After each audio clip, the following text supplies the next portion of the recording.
So guys आज की video में हम बात करेंगे टैक्स इन्फॉर्मेशन एंड जीएसटी के बारे में। फेसबुक ऐड में जब भी आप अपना पेमेंट मेथड ऐड करते हैं तो आपको टैक्स इन्फॉर्मेशन का एक कॉलम मिलता है, एक डायलॉग बॉक्स ओपन होता है कि आप आपकी टैक्स इन्फॉर्मेशन मिसिंग है, आप अपने टैक्स इन्फॉर्मेशन वहां पे ऐड कीजिए, GST number, PAN card number add कीजिए। सो गाइस इसके पहले वाली वीडियो में हमने देखा था कैसे आप अपने बिजनेस मैनेजर अकाउंट में एंड अपने एड मैनेजर अकाउंट में अपना पेमेंट मेथड कॉन्फ़िगर करेंगे एंड पेमेंट मेथड ऐड करेंगे। अगर आपने वो वीडियो अभी तक नहीं देखी है तो वो पेमेंट सेटिंग्स की पार्ट 2 वाली वीडियो है, वो वीडियो आप अभी जाके देख सकते हो ताकि आप भी अपने बिजनेस मैनेजर अकाउंट में अपना फंड ऐड कर सको। सो गाइस आज की वीडियो जो कि पेमेंट सेटिंग्स पार्ट 3 है, इसमें हम बात करेंगे टैक्स इन्फॉर्मेशन एंड जीएसटी के बारे में।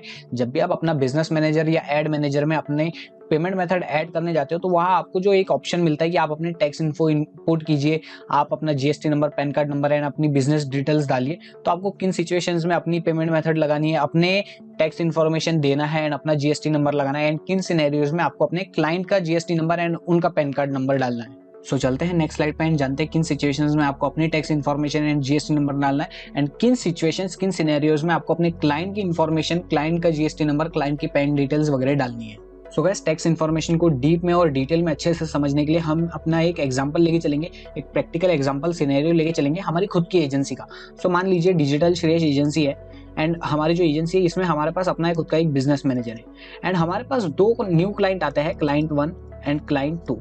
ये दोनों क्लाइंट हमसे कहते हैं कि हमें आपके थ्रू, डिजिटल श्रेयस एजेंसी के थ्रू अपनी फेसबुक एड रन करानी है। ओके तो हम कहेंगे ठीक है सर, हम आपके लिए जो है आपकी एड्स रन कर देंगे, बस आप अपने एड मैनेजर्स का जो एक्सेस है वो हमें दे दीजिए। तो हम इनके एड मैनेजर का एक्सेस जो है अपने बिजनेस मैनेजर में ले लेंगे। सो गाइस अब समझिए हुआ क्या है। हमारा जो बिजनेस मैनेजर है, डिजिटल श्रेयस एजेंसी का जो बिजनेस मैनेजर है, इसके अंदर हमारे पास दो एड अकाउंट आ गए। एड अकाउंट 1 क्लाइंट 1 का, एड अकाउंट 2 क्लाइंट 2 का, मतलब क्लाइंट 1 का एड अकाउंट, क्लाइंट 2 का एड अकाउंट। तो अब हम सबसे पहले क्या करेंगे, अपने बिजनेस मैनेजर को एक्सेस करेंगे एंड उसके बाद क्लाइंट 1 का जो एड अकाउंट है उसको एक्सेस करेंगे। अब इनका एड अकाउंट एक्सेस करने के बाद हमें उसमें पेजेस वगैरह क्रिएट करने होंगे, अगर पेजेस क्रिएट नहीं है तो। पर पेजेस क्रिएट करने के बाद या अगर पहले से पेजेस है उसके बाद हम जब एड अकाउंट सेटअप करेंगे ताकि हम अपने एड्स क्रिएट कर सके तो हमें पेमेंट मेथड सेटअप करनी पड़ेगी। करेक्ट, पेमेंट मेथड सेटअप करनी पड़ेगी। तो इन सिचुएशन में जब एड अकाउंट क्लाइंट का है तब हम पेमेंट मेथड किसकी रखेंगे?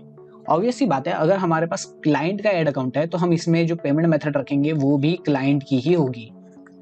अब ऐसा क्यों? क्योंकि समझ लीजिए अगर ये जो C1 क्लाइंट है, क्लाइंट 1 है, ये अगर 1 लाख का एड्स चलाते हैं तो अब 1 लाख रुपए का ऐड हम तो चला देंगे, हमें तो कोई दिक्कत नहीं है। हम अपने बिजनेस मैनेजर के जो पेमेंट मेथड है उससे भी ऐड चला सकते हैं। अगर हम यहाँ पे जो पेमेंट मेथड है वो ऐड ना करें तो भी हम अपने 1 लाख रुपए की क्लाइंट्स के लिए ऐड रन कर सकते हैं। बट जब हमारे पास मार्च एंडिंग में जीएसटी फाइल करने का टाइम आएगा, हमारे पास जब टैक्स इन्फॉर्मेशन सबमिट करने का टाइम आएगा, जीएसटी फाइल करना पड़ेगा, तब जब हमसे पूछा जाएगा कि ये 1 लाख रुपए आपने खर्च कहाँ किए, तो हमारे पास तो कोई जवाब नहीं होगा, एजेंसी के पास तो कोई जवाब नहीं होगा, क्योंकि इस 1 लाख को खर्च करने के बाद हमने खुद के बिजनेस के लिए तो अपना ये एड रन नहीं किए, ये तो हमारे क्लाइंट के बिजनेस के लिए, तो हमारा इसमें तो कोई फायदा नहीं हुआ। यहाँ से जो भी रेवेन्यू आया वो भी क्लाइंट को मिला, हमारे बिजनेस को तो नहीं मिला। तो ये एड अकाउंट, तो ये जो आपने मार्केटिंग एक्सपेंस किए इससे रिटर्न क्या आया ये भी पूछा जाएगा, तो हमारे पास तो कोई जवाब नहीं होगा। एंड साथ ही इसके ऊपर जो आपको टैक्स लगना है वो टैक्स भी आपको पे करना पड़ेगा। बट यही सवाल आ जाता है कि टैक्स आप क्यों पे करें? इसलिए आपको ध्यान रखनी है, जब भी आप क्लाइंट के लिए अपनी एड रन करोगे, क्लाइंट के लिए कोई भी एड रन करोगे, तब आपको जो भी पेमेंट मेथड डालनी है क्लाइंट के एड अकाउंट में वो क्लाइंट की ही पेमेंट मेथड होनी चाहिए, क्लाइंट का ही क्रेडिट कार्ड या डेबिट कार्ड होना चाहिए। सेम आपको क्लाइंट 2 के साथ करनी है। जब आप क्लाइंट 2 का जो एड अकाउंट है वो सेटअप करेंगे तब वहां पे भी आपको पेमेंट मेथड पूछी जाएगी, तो वहां आपको पेमेंट मेथड में अपने क्लाइंट का ही डेबिट कार्ड या क्रेडिट कार्ड इनपुट करना है, उनकी डिटेल्स इनपुट करनी है, ताकि जब आप अपनी एड्स रन करो, उनके लिए एड्स रन करो, तो आपके ऊपर कोई भी रिस्पॉन्सिबिलिटी नहीं आए, क्योंकि ये आपका काम नहीं है। आपका काम क्या है? आपके पास एजेंसी है, एजेंसी के अंदर बिजनेस मैनेजर है, आपके पास कोई क्लाइंट आता है, वो क्लाइंट बोलता है मेरे लिए आप फेसबुक एड्स रन कर दो, तो आप कहते हो ठीक है हम आपके लिए फेसबुक एड्स रन कर देंगे, आपके लिए 2 लाख रुपए की एड्स रन करनी है।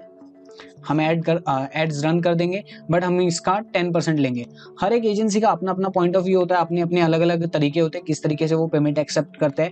ये सिर्फ एक सिचुएशन है, हम भी इस तरीके से पेमेंट एक्सेप्ट नहीं करते, लेकिन मैं एक सिचुएशन बता रहा हूँ कि अलग अलग एजेंसी अलग अलग पॉइंट ऑफ व्यू अलग अलग तरीके से पेमेंट एक्सेप्ट करती है। तो इन्होंने कहा हम आपका 10% लेंगे, तो 2 लाख का 10% हो गया 20,000, तो हम आपसे 20,000 रुपये लेंगे।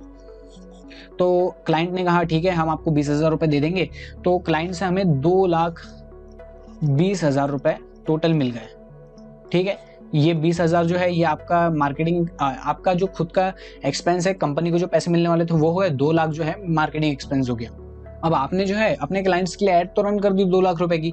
अब जब आपको पेमेंट सेटिंग्स में वहां जीएसटी के बारे में पूछा जाएगा और पैन के बारे में पूछा जाएगा, तो वहां पे भी आपको अपने क्लाइंट की बिजनेस डिटेल और क्लाइंट की GST number and PAN card number डालना है।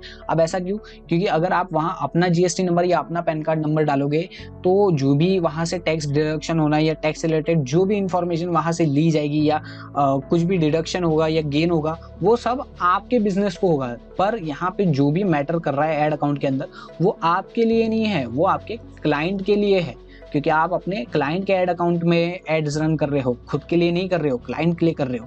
तो जो भी आपको टैक्स इन्फो डालनी है, बिजनेस एड्रेस हो गया, बिजनेस नेम हो गया, जीएसटी पैन कार्ड हो गया, ये आपको अपने क्लाइंट का डालना है, आपको अपना खुद का नहीं डालना है। जब भी आप एड मैनेजर के अंदर, जो एड मैनेजर आपके क्लाइंट का होगा, तो वहां आपको जो भी जीएसटी नंबर या पैन कार्ड नंबर डालना है वो क्लाइंट का डालना है। क्लाइंट के पास है तो बहुत अच्छा, क्लाइंट को उसके बेनिफिट्स मिल जाएंगे। क्लाइंट बोलता नहीं है तो इट्स ओके, कोई बात नहीं, आप मत डालिए, क्योंकि जीएसटी वैसे भी ऑप्शनल रहता है, GST and PAN card number optional रहता है। सो गाइस, यहाँ तक अगर आपको क्लियर हुआ है तो आपको ये समझ गया होगा कि आपके पास जब भी कोई क्लाइंट एड्स रन करने के लिए आएगा तो आपको वहां पेमेंट मेथड में आपके क्लाइंट्स की ही पेमेंट मेथड ऐड करनी है। एंड जहां जीएसटी या फिर पैन की बात की जाएगी तो वहां पे भी आपको अपने क्लाइंट्स की ही payment details, GST number and PAN card details वगैरह डालनी है, अपना नहीं डालना है, क्योंकि वहां पे जो भी टैक्स से रिलेटेड इन्फो होगी वो आपके क्लाइंट की होगी। सो गाइज, आई होप आपको क्लियर हुआ होगा कि आपको किन सिचुएशंस में अपनी पैन कार्ड डिटेल, अपनी जीएसटी डिटेल्स वगैरह डालनी है, एंड किन सिचुएशंस में क्लाइंट के बिजनेस डिटेल, क्लाइंट की जो टैक्स इन्फॉर्मेशन है वो डालनी है।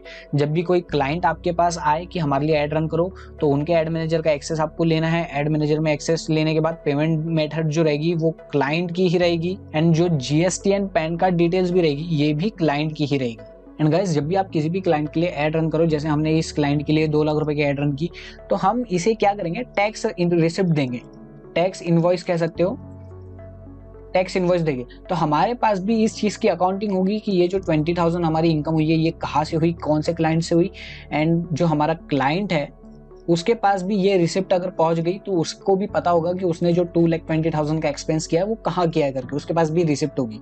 तो आपको ये भी ध्यान रखना है कि जब भी आप किसी भी क्लाइंट के लिए वर्क करो, किसी भी क्लाइंट के लिए ऐड रन कराओ, तो उसको टैक्स इनवॉइस जरूर दे दो। सो गाइस, अगर आपको टैक्स वगैरह के बारे में और डिटेल इन्फॉर्मेशन चाहिए और बहुत अच्छे से जानना वगैरह है, या आपको किसी चीज़ के बारे में कन्फ्यूजन है, या अगर आप बहुत बड़े बड़े क्लाइंट्स के साथ वर्क करते हो, आप उनके लिए 5-5, 10-10 लाख रुपए की एड्स रन करते हो, तो आप एक बार अपने टैक्स कंसल्टेंट या अपने सीए से जरूर बात कर ली कि मैं इस तरीके के क्लाइंट के साथ इन बजट पे ऐड रन करता हूँ, तो मुझे किन किन चीज़ों का ध्यान रखना है, किस किस तरीके से पेमेंट लेनी है, क्या क्या इन्वॉइसेस देने हैं, एंड किन किन चीज़ों का ध्यान रखना है। आप प्लीज ये टैक्स इन्फॉर्मेशन के लिए एक एक्सपर्ट की सलाह जरूर ले, एक एक्सपर्ट से राय जरूर ले। तो गाइस, अब हम प्रैक्टिकली भी देख लेते हैं कि कहाँ आपको अपनी टैक्स इन्फॉर्मेशन फिलअप करनी पड़ती है, ताकि मैं एक बार आपको दिखा दूं। वैसे तो हमने पिछली वीडियो में बताया हुआ है, फिर भी एक बार प्रैक्टिकली मैं आपको बता देता हूँ कि कहाँ आपको ये टैक्स इन्फॉर्मेशन फिलअप करनी पड़ती है। तो जल्दी से चलते अपने क्रोम ब्राउजर पे। सो गाइस, आप देख सकते हो मैं अभी अपने बिजनेस मैनेजर के अंदर जो हमारा एड मैनेजर क्रिएटेड है उस एड मैनेजर में हूँ। ये आप देख सकते हो ऊपर एड मैनेजर आपको हेडिंग दिखा रही है, एंड साथ ही यहाँ यूआरएल में भी आपको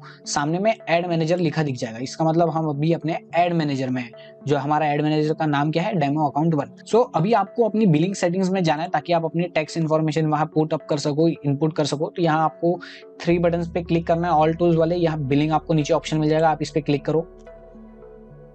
जैसे ही आप क्लिक करोगे आप यहाँ पेमेंट एक्टिविटीज वाले सेक्शन में आ जाओगे। यहाँ आपको पेमेंट सेटिंग्स का ऑप्शन मिलेगा, इस पे आपको क्लिक करना है।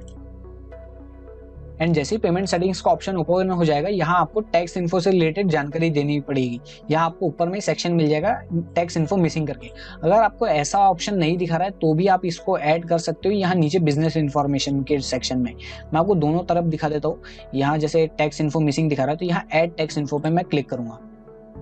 जैसे मैंने क्लिक किया, आप देख सकते हो बिजनेस इन्फॉर्मेशन डालने बोल रहे हैं। बिजनेस इन्फॉर्मेशन में GST number, PAN card number, मैंने आपको बताया था GST number and PAN card number जरूरी नहीं है, ऑप्शनल है। लेकिन अगर आप डालते हो तो आप अपने क्लाइंट को उनके जो भी जीएसटी से रिलेटेड बेनिफिट्स होते हैं वो दिला सकते हो, उन्हें भी वो जीएसटी से रिलेटेड जो भी बेनिफिट्स होते हैं वो क्लेम कर सकते हैं। सो गाइस, आपको ध्यान देना है, यहाँ जो एड मैनेजर के अंदर हम बिजनेस इन्फॉर्मेशन में है, यहाँ GST number and PAN card number आपको अपने खुद का या अपने बिजनेस का नहीं डालना है। यहाँ आपको अपने क्लाइंट की बिजनेस डिटेल्स डालनी है। आपके क्लाइंट्स का जीएसटी नंबर आएगा, आपके क्लाइंट की पैन डिटेल आएगी, आपके क्लाइंट के बिजनेस का नाम आएगा और उसका एड्रेस आएगा। ओके, सो यहाँ बैक करते हैं। मैं आपको यहाँ नीचे भी दिखा देता हूँ। मैंने जो नीचे आपको बताया था कि अगर आपको यहाँ ये ऑप्शन नहीं मिलता तो आप कैसे इस जो डायलॉग बॉक्स है उसको एक्सेस कर सकते हो बिजनेस इन्फॉर्मेशन डालने का। तो सेम आपको यहाँ मिल जाएगा बिजनेस इन्फो का। यहाँ आप एडिट के बटन पे क्लिक करोगे तो आपके सामने सेम डायलॉग बॉक्स ओपन हो जाएगा, जहां आप अपने बिजनेस का नाम वगैरह डाल सकते हो एंड नीचे आप बिजनेस इन्फॉर्मेशन में GST number and PAN card number डाल सकते हो। ओके, सो इसको कर देते हैं close. So friends, I hope आपको टैक्स इन्फॉर्मेशन से रिलेटेड जितने भी डाउट होंगे वो क्लियर हो गए होंगे, आपको अब कोई डाउट नहीं रहा होगा। अगर फिर भी कोई डाउट है तो आप अपने सीए या किसी ऑडिटर से जरूर हेल्प ले, उनसे कंसल्ट करें ताकि वो आपको अच्छे से गाइड कर सके टैक्स इन्फॉर्मेशन के बारे में। एंड गाइस, ये वीडियो बहुत हेल्पफुल एंड इन्फॉर्मेटिव रहेगी आपके लिए। अगर आपको इस वीडियो से थोड़ी भी नॉलेज मिली है तो वीडियो को लाइक करें। कोई भी डाउट हो तो कमेंट सेक्शन में ड्रॉप करो। किसी भी पर्टिकुलर टॉपिक के ऊपर वीडियो चाहते हो तो वो टॉपिक भी कमेंट सेक्शन में ड्रॉप करो। एंड डिजिटल मार्केटिंग के ऊपर ऐसी इन्फॉर्मेटिव वीडियो चाहते हो तो जल्दी से चैनल को सब्सक्राइब कर लो एंड बेल आइकन प्रेस कर दो ताकि वीडियो की नोटिफिकेशन आपको सबसे पहले मिले। That's it for today's video. मिलते हैं अगले वीडियो में, तब तक के लिए गुड बाय।